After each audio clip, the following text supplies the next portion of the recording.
এখানে একজন কন্ট্রোলার রয়েছেন, একজন নিয়ন্ত্রক রয়েছেন, একজন আইন নেতা রয়েছেন। ওই আইন নেতা বলে দিয়েছে মাথার চুল তুই বাড়তে থাক, আর ও পাপড়ি, ও ভুরু, তুই যেভাবে আছিস মৃত্যু পর্যন্ত ওইভাবে থাক। ওই আল্লাহর আইন মেনে মাথার চুল বড় হয়, অথচ চোখের পাপড়ি এই ভুরু আল্লাহর আইন মেনে বড় হয় না। কথা বলে ঠিক কিনা? আপনার আমার দেহের ভিতরে যত অঙ্গ প্রত্যঙ্গ রয়েছে সবগুলো আল্লাহর আইন মানে, শুধুমাত্র আপনার আমার বিবেক আল্লাহর আইন মানে না। কিভাবে? একটি উদাহরণ দিলে আপনারা বুঝতে পারবেন।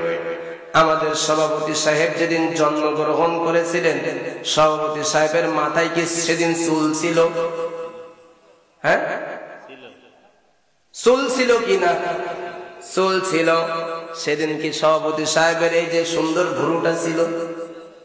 এই চোখের পাপড়ি কি সেদিন ছিল? ছিল।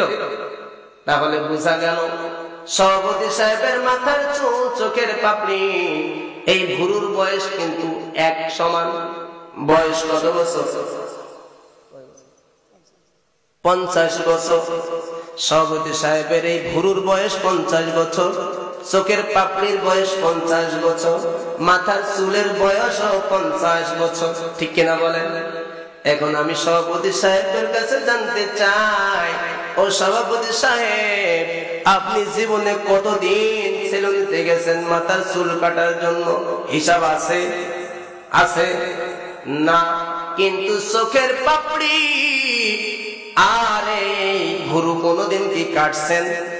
হ্যাঁ, বয়স দেখতেছি এক সমান, কিন্তু আমরা কত হাজার বার চুল কেটেছি তার কোনো হিসাব নাই। অথচ চোখের পাপড়ি এই ভুরু আজ পর্যন্ত কোনদিন একদিনও কাটি নাই। কথা বলেন ঠিক কিনা? তার মানে এখানে একজন কন্ট্রোলার রয়েছেন, একজন নিয়ন্ত্রক রয়েছেন, একজন আইন নেতা রয়েছেন। ওই আইন নেতা বলে দিয়েছে মাথার চুল তুই বাড়তে থাক, আর ও পাপড়ি, ও ভুরু, তুই যেভাবে আছিস মৃত্যু পর্যন্ত ওইভাবে থাক।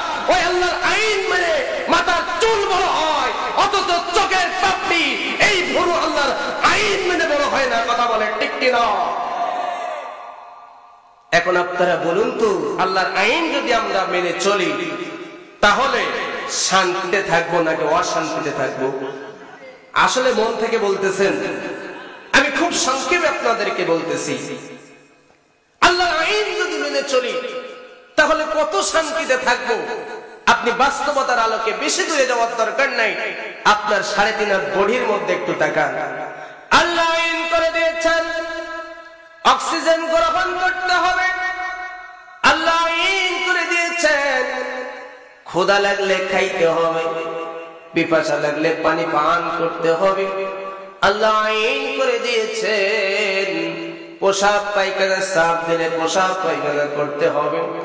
আল্লাহ আইন করে দিয়েছেন এই শরীরের রক্তগুলো চলাচল করতে হবে।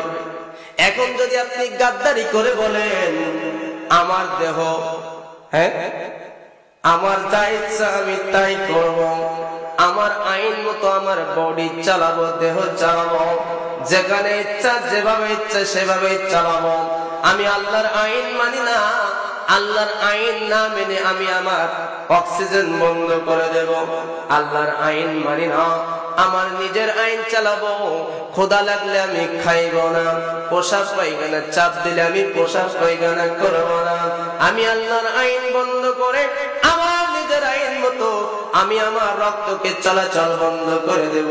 বলুন তো বিবেকবান মুসলমান ভাইরা, তখন কি আপনি আর সুস্থ থাকবেন? জোরে কোন, কি হবেন? অসুস্থ হয়ে যাব। আপনাকে ডাক্তারের কাছে নিয়ে যাইতে হবে, মেডিকেলে নিয়ে যাইতে হবে।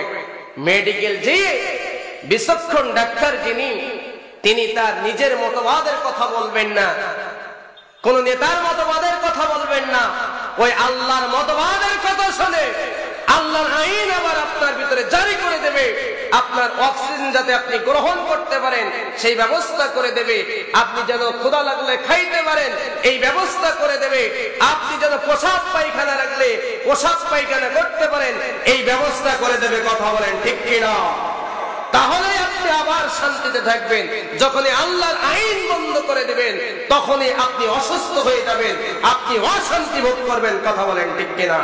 হে মুসলমান, বিবেককে কাজে লাগান, বিবেককে একটু নাড়া দেন।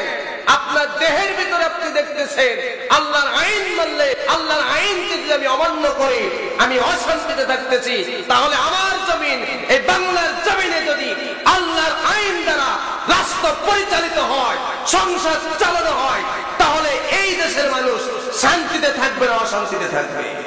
জোরে বলেন, শান্তিতে থাকবে না অশান্তিতে থাকবে? তাহলে আল্লাহর জমিনে আল্লাহর আইন প্রতিষ্ঠিত হোক, এটা আমরা চাই কি চাই না?